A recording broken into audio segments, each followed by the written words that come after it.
Pessoal, vamos falar sobre a situação da Ucrânia. Hoje, dia 9 de novembro, são 8 horas da manhã aqui no Rio de Janeiro, 2 horas da tarde lá em Kyiv.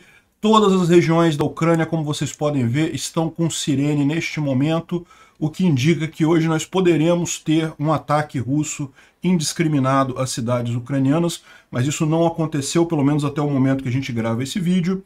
Ontem também houve um grande avanço ucraniano aqui na região de Snihurivka. Conseguimos tomar parte da cidade, inclusive os bloggers russos não conseguem contato com as tropas russas que estariam defendendo a cidade para dizer o que está acontecendo, o que significa que provavelmente essas tropas já fugiram de lá, não estão mais lá. Isso é também corroborado pelo fato de que várias pontes na saída da cidade foram destruídas, né? Os russos não iriam destruir as pontes antes de fugirem, né? Hoje cedo também vimos avanços ucranianos em outras regiões aqui de Kherson. Então vamos falar sobre isso, esses assuntos em mais detalhe. Essas notícias foram sugeridas por Gertrudes, Juan de Mariana e várias outras pessoas. Obrigado aí ao pessoal que sugeriu as notícias. Obrigado a você que está assistindo o nosso vídeo. Se você gosta do nosso conteúdo, por favor, deixe o seu like e se inscreva aqui no canal, né? Pois bem, eu vou falar muito pouco sobre os outros pontos da margem da linha de frente, né? Mas não tem muita alteração. O que a gente teve de novidade foram novamente os russos bombardeando Sumy e Chernihiv, que são aqui no nordeste da Ucrânia, que não estão participando diretamente da guerra, mas foram bombardeados pelos russos. E continuam os ucranianos repelindo os ataques, as tentativas de avanço russas aqui na região, né? Da mesma forma, aqui em Vuhledar, Pavlivka, também os russos não conseguem avançar. A situação continua a mesma. A gente teve algumas novidades aqui dessa região próxima aqui, de Novomikhailivka aqui, mas também os russos não avançaram aqui. A grande novidade de ontem para hoje é justamente aqui na região de Kherson, mais precisamente na cidade de Snihurivka, que é essa cidade que fica aqui bem na verdade, ela não fica, isso até é um erro que eu cometi no vídeo de ontem, ela não fica no Oblast de Kherson, fica na região, né? Fica próxima a Kherson, mas repara, essa linha tracejada que vocês estão vendo aqui é a divisa entre os oblastes, ou estados, né? Oblast é o nome que eles usam lá para estados, e os estados de Kherson e Mykolaiv, né? Então, na verdade, Snihurivka é uma cidade do Oblast ou estado de Mykolaiv, que tem a capital essa outra cidade aqui, mas essa região toda aqui está também em poder dos russos, como toda essa região aqui em Kherson, né? Então a gente acaba associando a Kherson porque é tudo no mesmo local ali, mas essa cidade é uma cidade importante, a gente já explicou. Ela é importante por quê? Porque ela é o principal elo ferroviário entre Kherson e Kozatsk, né, que é aqui próximo a Nova Kakhovka. Os russos gostam muito de usar trem. E o que a gente tem de novidade aqui é justamente que os ucranianos avançaram ontem na cidade e aparentemente a linha até o final do dia de ontem era justamente o que está apontando aqui no mapa. Ou seja, a linha de trem. Isso daqui já é com um avanço, tá? Os russos tinham mais área aqui para cima.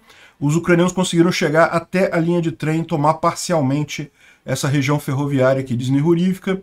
Isso significa que eles já estão com um pé dentro da cidade, a cidade está contestada, e como a gente vai ver mais adiante, é possível que eles já tenham até abandonado a cidade, os russos, né? Mas vamos ver, isso daqui é a situação em Snihurivka, segundo o Raibar. O Raibar é um blogger russo, então entenda que ele vai falar as coisas aqui a favor da Rússia, mas ele mostra a cidade toda como contestada e os ucranianos furando a linha principal de defesa aqui, né? Mas, segundo os russos, né, aqui, por exemplo, o Jeroman está falando sobre a RIA Novosti, né? A RIA Novosti, que é uma rede de televisão russa, ela disse que, ao contrário, que foi repelido esse ataque ucraniano em Kherson. Disse isso ontem à noite ainda, né? Então, em tese, eles estão dizendo aqui, ó, que os ucranianos chegaram até a linha de trem, tá vendo? Seguindo exatamente a linha de trem aqui, isso ontem. Agora, ontem mesmo, os russos teriam conseguido repelir o ataque ucraniano. Só que aí depois, hoje cedo, a gente já tem informação de novo que os ucranianos chegaram na linha de trem de novo em Snihurivka. Ou seja, o que está acontecendo ali é que está tudo contestado. Pode ser simplesmente que a RIA Novosti quis dar uma boa notícia para os russos, todo mundo, essas fontes de informação que a gente tem são todas basicamente da Rússia. O exército ucraniano ele só dá informação depois que já tem certeza que liberou a cidade. Então, essa é a informação que a gente tem. Aparentemente, houve uma contraofensiva, segundo estão dizendo os russos, tá? Talvez nem tenha existido. Mas, de qualquer forma, os ucranianos já chegaram aqui e, mais do que isso, já estariam avançando em outras regiões, né? Ele diz aqui que, aparentemente, o ataque das forças ucranianas em Kherson, que a gente está esperando por tanto tempo, começou, né? Então, eles estão atacando Pravdini. Pravdini é uma cidade mais aqui para o sul, na região de Pravdini, ou seja, aqui é Pravdini, a partir de Pravdini, do Dchany para Milov, então também do lado de cá, ele está dizendo que está tendo ataque de várias frentes aqui na região de Kherson, né? Então do Dchany é essa cidade aqui, que ela já está na mão dos ucranianos, em direção a Milov. Milov é essa cidadezinha aqui nessa região, né? E o que ele conta aqui é que, num primeiro momento, o primeiro ataque, as nossas forças conseguiram fazer o inimigo voltar, né, recuar na área de Snihurivka, mas ele não chegou a entrar na cidade. Mas no terceiro ataque, eles conseguiram avançar um pouco e ganhar um pé na cidade, né, ganhar um foothold na cidade. Ou seja, o que ele está falando aqui basicamente é isso aí. Houve muita briga aqui na região ontem, idas e vindas, mas o que a gente tem de informação hoje já é mais animador. Eu vou chegar lá para falar para vocês, né? Então, aqui, essa é uma mensagem do Stremuzov, Kirill Stremuzov, que é o fantoche lá colocado pelos russos para comandar Kherson, seria o administrador civil de Kherson, e ele fala aqui que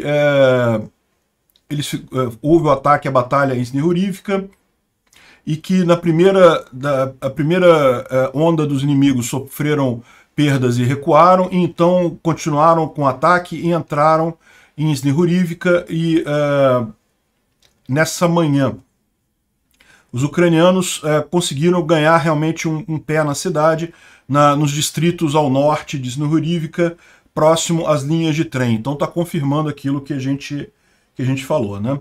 Aqui ele fala que a defesa é mantida pelo 205º Regimento Russo, mas isso daqui é lorota, esse número é um número que os russos usam quando eles não sabem o número do regimento, porque já tem 3 ou 4 205º regimentos espalhados por aí. Aí, como sempre, né, o pessoal fica nessa de, não, a ofensiva envolveu poloneses e mercenários que não falam inglês e coisa e tal.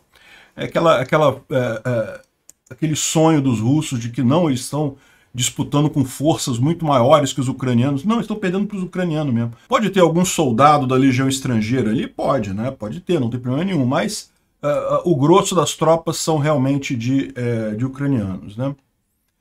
Aqui o pessoal fica falando esse negócio do 205º Regimento, porque ele aparece em um monte de lugar na Ucrânia, um monte de coisa. O pessoal não acredita que seja isso, né? Também no Grey Zone, que é o Telegram do pessoal do Wagner, né, do grupo mercenário Wagner, eles estão falando aqui também sobre a situação lá em Snihurivka, e estão dizendo que está tendo batalha, que ainda não entregamos a cidade, que a cidade ainda está conosco e coisa e tal. Tem aqui escrito aqui, ó. Muitas pessoas perguntando sobre Snihurivka.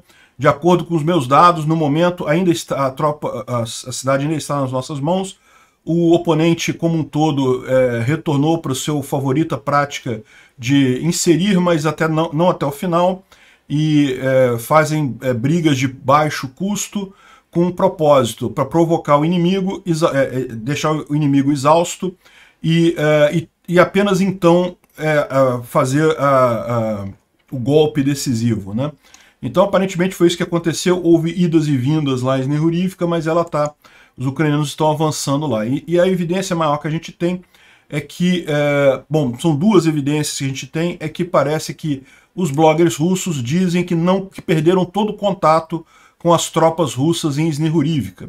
Ou seja, ninguém consegue falar com alguém que esteja em Snihurivka, da tropa russa, para saber como é que está a situação, né? O que significa que ou eles já foram todos capturados ou mortos, ou eles fugiram, que é mais provável. Então, ou seja, o que o Tendar está dizendo aqui é que ele acredita que não há mais presença russa na cidade, a não ser que seja morto ou prisioneiro de guerra, né? E aqui o pessoal está brincando com o Argonzo, dizendo que hoje ele disse que todos os ataques ucranianos foram repelidos, o que significa que a cidade certamente já está na mão dos ucranianos, né? O Argonzo é um propagandista russo muito conhecido por lá. Eu não vou tocar esse vídeo aqui porque o YouTube desmonetiza meu vídeo. Se eu boto qualquer imagem de guerra, não pode ter imagem de guerra, só mapa e falar sobre a situação. Então eu não vou tocar o vídeo aqui com o que está passando, mas eu vou mostrar algumas imagens, e basicamente ele mostra um carro dos russos supostamente saindo de Snihurivka em direção a Kherson e encontrando um comboio russo destruído, né? Então, se você olhar aqui, tá vendo? O carro está indo na estrada e tem vários carros, vários caminhões destruídos aqui do lado. Vários veículos destruídos, o território está aberto. Então ele passa aqui e mostram vários carros aqui, vários veículos destruídos aqui ao lado, né? E aí estão dizendo que isso daqui seria os russos saindo de Snihurivka. Porém, tem gente dizendo que esse vídeo é mais antigo, é da saída dos russos em Lima. Vocês lembram, lá em Lima, aqui do outro lado da guerra, né? Aqui na região de Lima, os ucranianos chegaram a praticamente fechar um grande contingente russo nessa região. Aí, no último dia, os russos que estavam aqui conseguiram furar o bloqueio e sair por essa estradinha aqui, em direção a Kriminá, só que sob bombardeio ucraniano. Então, ou seja, os russos saíram, fugiram, e muitos foram mortos ali nessa estradinha, porque os ucranianos ficaram bombardeando eles, né? Pode ser que seja uma imagem dessa saída aqui. A gente ainda não tem a confirmação se essa imagem que está aqui é uma imagem de agora de Snihurivka ou antiga. Se é antiga, não saiu, tá? Tem uma imagem também nessa região de Lima de um cara passando por um comboio destruído, mas é diferente dessa filmagem aqui, tá? Não é a mesma, é parecida, a mesma coisa, o cara passando assim, um monte de carro destruído do lado, mas não é a mesma filmagem que eu mostrei até para vocês na época lá em Limã. Agora, aí o que acontece? Pode ser uma outra imagem, um outro vídeo daquela época lá de Limã que só foi liberado agora. Pode ser isso, né? A gente não sabe. Ou pode ser mesmo de Snihurivka, os russos saindo de lá, né? E a grande novidade, a gente ficou vendo isso hoje cedo, né? Justamente que o ataque não é só em Snihurivka. A gente já falou, né? Mas também em Novopetrivka. Novopetrivka, deixa eu voltar aqui para a região de Kherson. Novopetrivka é essa cidadezinha aqui do lado de Snihurivka. Então os ucranianos também conseguiram atravessar esse canal de irrigação. Essas marcas aqui que vocês estão vendo são canais de irrigação, tá? Essa região toda aqui é uma região de agricultura, então eles têm vários canais de irrigação. E essa cidade aqui estava nas mãos dos russos, e parece que os ucranianos também conseguiram avançar aqui nessa cidade, ocupar uma parte dela, né? E a outra informação que a gente tem, né? Qual é a dica que a gente tem que os russos realmente abandonaram Snihurivka? Primeiro é que ninguém consegue falar com os russos que estariam em Snihurivka. Não conseguem contato com eles. Pode ser que não tenha mais nenhum lá. E outra coisa foi isso daqui. Várias pontes foram destruídas na saída de Snihurivka em direção a Kherson. Então, isso pode indicar de fato que, veja, não faz sentido você explodir ponte se aquilo ali está no seu caminho de saída, né? Você explode ponte para trás de você para evitar que o inimigo continue avançando. Então, o que pode ter acontecido aqui justamente tá vendo? As pontes destruídas foram aqui e aqui, ó. Então, o que pode ter acontecido exatamente é que os russos, saindo aqui de Snihurivka, continuaram avançando aqui em direção a Kherson, ou em direção a outras cidades aqui do lado da margem esquerda do rio Ingulets. Esse aqui é o rio Ingulets. E daí destruíram as pontes que dariam passagem para evitar que os ucranianos fossem atrás deles, né? É a coisa mais lógica. A gente não tem confirmação disso, mas realmente tem um monte de ponte destruída ali, ó. E não foram só essas, não. Tem mais umas pontes menores, tá vendo? Ponte de madeira. Olha só, um monte de ponte que também foi destruída até em cidades menores, né? Eles estão falando aqui tinha sido destruído no dia 4 de novembro, eu falei para vocês uma ponte de pedestre que foi destruída ali em Snihurivka, já estava destruída antes. Agora a que foi destruída, essa outra, é essa daqui. Aqui tem mais pontes destruídas, essa daqui mais ao sul ainda. Essa daqui é essa ponte aqui, ó, bem aqui embaixo, em Darivka. Bem aqui embaixo mesmo, e também foi destruída essa ponte. Essa ponte aqui é curiosa, porque os ucranianos bombardearam ela no passado para evitar justamente a movimentação de carga dos russos aqui, né?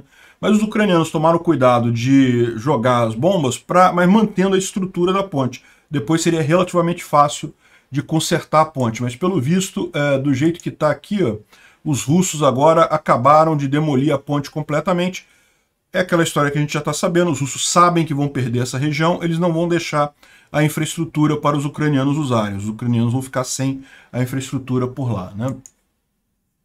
Aqui tem uma lista de todas as pontes que foram destruídas ontem. De ontem para hoje, tá? Algumas delas foram destruídas agora cedo. Esses quadradinhos amarelos aqui são pontes que já tinham sido destruídas antes, algumas delas pelos próprios ucranianos, né? Aqui Antonivka, Nova Kakhovka. Mas aqui, ó, repara, teve várias pontes. Deixa eu tirar minha cabeça daqui. Teve essas duas aqui do lado de cá, teve também a Darivka, Tcherhinka, Novokairi, Milov. Todas essas pontes aqui foram destruídas, além daquelas duas aqui, e a ponte de pedestre que também foi destruída ali em cima, perto de Snihurivka, né? Ou seja, realmente os russos tiraram o dia para destruir ponte, o que pode indicar realmente uma saída deles ali da região. Mas não foi só essas daqui não, ainda teve mais duas aqui, ó, próximo aqui em Soldatsky e Miroliubivka, que são mais aqui nessa região mais para cá. Soldatsky e Miroliubivka, que são nessa região aqui, também tiveram pontes destruídas aqui de ontem para hoje, né? Ou seja, isso pode ser de fato uma indicação de que os russos estão fugindo de Snihurivka, ou pode ser o plano maior dos russos. A gente sabe, eles já estão abandonando essa região de qualquer forma, então estão destruindo as pontes. Já estava programado destruírem as pontes mesmo para saírem da região. Pode ser uma das coisas, pode ser as duas coisas ao mesmo tempo também, não tem nada que impeça das duas coisas estarem acontecendo ao mesmo tempo, né? Os ucranianos testaram as tropas russas aqui em Snihurivka e verificaram que eles já estavam saindo mesmo e foram avançando, né? Lembra que havia uma data que estava circulando por aí, que dia 10 de novembro, ou seja, amanhã, seria o deadline para os russos saírem dessa região. A gente não sabe, isso não é oficial, mas é uma possibilidade, né? Então, muitas pontes mesmo destruídas aqui nessa região ali de Kherson. Uma outra informação aqui do Tendar é que, de acordo com reportes de locais, ou seja, de pessoas que moram na região, os russos começaram a abandonar Novokairi e Milov, no rio de Dnipro, né? Deixa eu mostrar para vocês onde é que é. Isso daqui é justamente nesse fronte aqui. Lembra, em Dudchany os ucranianos estão aqui. A gente sabe que eles já avançaram mais do que isso, mas por hora essa daqui é a linha assegurada, né, garantida, e os russos estão principalmente aqui em Milov e Novokairi, né? É lógico, essa região aqui forma uma espécie de uma península aqui dentro do rio. Não teria como defender essa coisa, que se os ucranianos estão chegando aqui, é certo que os russos têm que sair daqui o quanto antes, até porque a gente viu que duas das pontes que foram destruídas foram justamente essas pontes aqui sobre esses braços do rio aqui, né, do Dnipro. Essas cidades que estão aqui nessa região, isso aqui em tese é no man's land, né, é frente de batalha, mas a gente sabe que os ucranianos já estão bem mais avançados do que Dudchany aqui. É possível que já tenham acesso a essas cidades aqui, né? O Vitali está acrescentando uma mensagem aqui que eu acho que é importante, que é o fato de que tem que tomar cuidado com as informações vindas de Snihurivka, porque é uma cidade que é muito mais importante para os russos do que para os ucranianos. Para os ucranianos, lógico, eles querem tomar a cidade, mas é aquela ideia, né? Eles sabem que os russos vão ter que sair da região de Kherson inteira, então não tem por que eles apressarem a retomada da cidade nesse momento, causando danos, com mortes de pessoas. Então essa tomada pelos ucranianos de Snihurivka pode não fazer muito sentido. Então é preciso ficar com o pé atrás aqui. Por outro lado, os russos, eles sabem que eles não conseguem manter a segurança das tropas deles aqui em Kherson sem Snihurivka. Então, certamente eles vão abandonar, mas vão abandonar no último momento, se for o caso. Então, ele está só apontando isso que é estranho. Pode ser que realmente não tenha nada disso, manter algum ceticismo do que está sendo dito por lá, né? Bom, então isso é a situação ali em Kherson. Vamos ver como é que vai ser a situação aí ao longo do dia. Lembra, Snihurivka, muita gente está dizendo que vai ser uma nova Balaklia, né? Balaklia, vocês lembram, é aquela cidade aqui, ó. Balaklia, essa cidade aqui, que foi aquela cidade que era o principal bastião aqui dos russos nessa região de Kharkiv. Também demorou alguns dias para cair a cidade, não caiu rápido. Os ucranianos ficaram batalhando em Balaklia várias vezes até conseguirem tomar a cidade, mas no momento que tomaram a cidade, a coisa toda desabou, porque era o principal ponto de defesa dos russos aqui na região. Os ucranianos rapidinho chegaram aqui ao rio Oskil e retomaram toda a região de Kharkiv, né? E o que eles estão dizendo é que muito provavelmente Snihurivka seria a Balaklia de Kherson. É uma cidade que está muito bem defendida, mas em tese, no momento que os ucranianos conseguirem, de fato, tomar a cidade, o resto todo deve desabar muito rapidamente, né? Bom, mas não foi só isso que aconteceu, como eu falei, é lógico, continua batalha em todo o campo de batalha, e continua aquele negócio estranho lá em Mariupol. Os russos estão minando o exterior da cidade aqui, estão criando campos de mina na região de Mariupol. E é aquela coisa, né? É uma situação realmente preocupante, porque Mariupol está bem na retaguarda russa, né? O que eles estão imaginando para fazer defesas em torno de Mariupol? Provavelmente eles estão sabendo que alguma coisa muito grande vem por aí, né? Bom, a gente tem aqui a live do Arestovich, que ele falou ontem, e ele fala algumas coisas aqui interessantes a gente falar sobre os outros pontos, porque a gente focou muito ali em Kherson, né? A Rússia aumentou a quantidade de bombardeios em Chernihiv e Sumy, mas isso daqui não quer dizer muita coisa, não há nenhuma indicação de que eles vão fazer algum ataque de fato ali. Em Svatov Kriminá, ele falou que tentou mais uma vez, os russos tentaram e falharam em manter a P-66, aquela estrada ali aberta, né? Os ucranianos continuaram com suas posições e o controle de fogo sobre a cidade. Bom, aqui ele fala sobre Kherson, mas provavelmente isso aqui já está desatualizado, porque ele falou isso, essa live dele foi ontem, aí foi traduzido pelo Dmitry, então isso aqui já está um pouco desatualizado. Ele fala sobre a questão da mobilização, que realmente ajudou os russos, mas não o suficiente para fazer uma diferença, para permitir que os russos passem ao ataque, né? E a visão dele, a gente já falou sobre isso ontem, né, que eles estão comprando tempo com corpos de russos. Isso vai acabar dando problema. Parece, segundo ele, que o Putin não vai para o G20 e o Zelensky vai participar via teleconferência, né? E ele está falando aqui sobre as eleições de midterm americanas. A gente vai fazer um vídeo específico sobre isso hoje.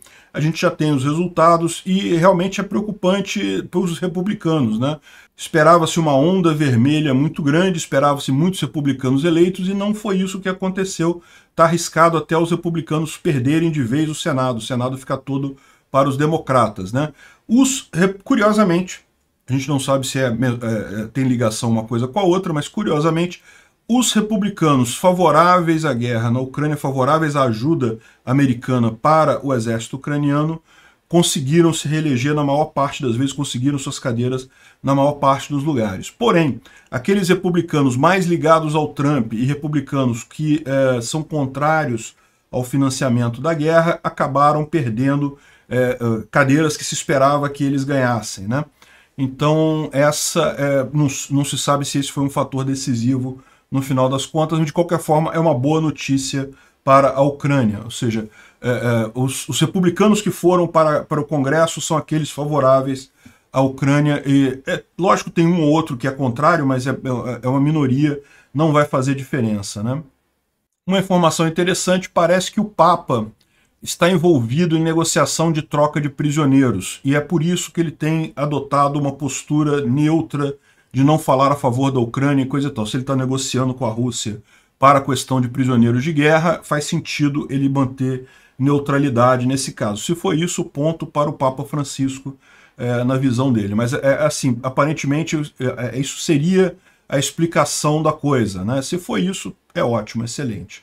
A Rússia já está pedindo negociações através dos canais diplomáticos e em poucos meses a gente deve ver o Kremlin implorando publicamente por negociações, né? O Igor Girkin, aqui que não é o Igor Girkin conhecido criminoso de guerra, está falando aqui que o Mikhail Zhukov, que é um dos altos cargos lá da República, entre aspas, de Donetsk, foi morto na Batalha de Vuhledar, né? Aquela batalha que a gente estava mencionando, que matou o pessoal, 300 marines do 155ª Brigada, né? Mais uma morte significativa russa aí nessa história. Bom, o Instituto para o Estudo da Guerra está falando aqui sobre a questão dos drones iranianos. A gente tem algumas informações sobre negociações entre a Rússia e o Irã nesse negócio de envio de drones e mísseis e coisa e tal. E o grupo Wagner continua exagerando os ganhos territoriais deles em Donbás para tentar se distanciar do resto do exército, para dizer que eles são efetivos, ao contrário do resto das forças russas, mas a verdade é que não estão conseguindo grande eficiência também não, né? Como a gente viu, toda aquela região de Bakhmut continua parada já há bastante tempo. Bom, aqui é uma imagem de um memorial ao soldado soviético na Eslováquia, que foi derrubado ontem, mais um que está sendo derrubado, né? O pessoal até brinca que nessa região ali da Alemanha, Eslováquia, República Tcheca, aquela região toda ali, esse tipo de coisa pode parecer pouco importante, mas isso mostra a destruição do soft power russo na região, né? Ainda tinha muita gente que, embora não fosse apoiadora direta da Rússia, via a Rússia com simpatia. E hoje em dia não tem mais ninguém vendo a Rússia com simpatia. Bom, isso aqui é uma thread interessante explicando por que os ucranianos precisam de armas de longo alcance.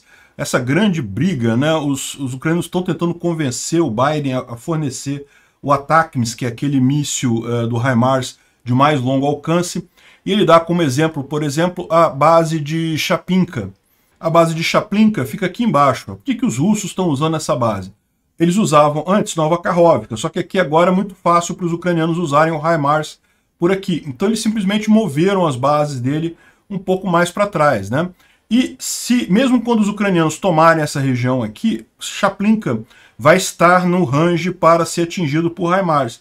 Mas aí o que eles vão fazer? Eles vão atravessar mais para cá, vão botar aqui em Henichesk ou em algum lugar por aqui, fazendo bases ainda mais distantes para evitar o ataque de HIMARS ucranianos, né? A solução para isso seria o ATACMS, porque o ATACMS permitiria que os ucranianos atingissem toda a região de guerra, então não haveria nenhuma possibilidade dos russos se esconderem na distância, né?